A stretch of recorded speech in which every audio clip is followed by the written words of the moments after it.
দাদা আমি আমার বান্ধবীর বাসায় যাইতেছি। ঠিক আছে যাও। 1 মিনিট দাঁড়াও। কি মাইশা, তুমি তো হিজাব পরনি। আজকে আমার বান্ধবীর জন্মদিন, তাই আমি আজকে হিজাব পরবো না। জন্মদিন তো কি হয়েছে, হিজাব তো তোমাকে পরতে হবে। আরে দাদা ছাড়েন না, এসব হিজাব পরে কি লাভ? আমার তো মনে হয় না যে হিজাব পরে কিছু হয়। ঠিক আছে মাইশা, তুমি এখানে 1 মিনিট দাঁড়াও, আমি আসতেছি। এই নাও মা, ধরো এই 2টা গ্লাসের মধ্যে চিনি আছে, এগুলো তুমি নিয়ে ছাদের মধ্যে রেখে দাও। এরপর তুমি তোমার বান্ধবীর বাসায় চলে যেও।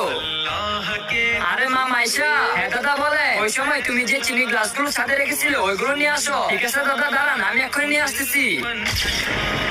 আরে দাদা তাড়াতাড়ি ছাদের উপরে আসেন। কি হয়েছে মাইশা? দাদা যে গ্লাসটা আপনি খোলা রেখেছিলেন ওইটার মধ্যে তো পিঁপড়া উঠে গেছে। আজকে দেখবো কে শয়তানকে হারিয়ে মাকে জিতিয়ে দেয়। মাকে ভালোবাসলে ভিডিওটিতে লাইক করে দিয়ে চ্যানেলকে সাবস্ক্রাইব করে দাও। আর শয়তানকে ভালোবাসলে কিছুই করতে হবে না। আর যেটা দেখে রেখেছিলেন ওইটার মধ্যে কিছুই উঠেনি। আরে মা, এটাই তো আমি তোমাকে বোঝাতে চেয়েছিলাম। যেভাবে এই চিনি গ্লাসটাকে কাপড় দিয়ে ঢাকার কারণে পিঁপড়া ওঠেনি এবং তার মধ্যে কোনো প্রকার পোকামাকড় ঢোকেনি, ঠিক তেমনি মেয়েরা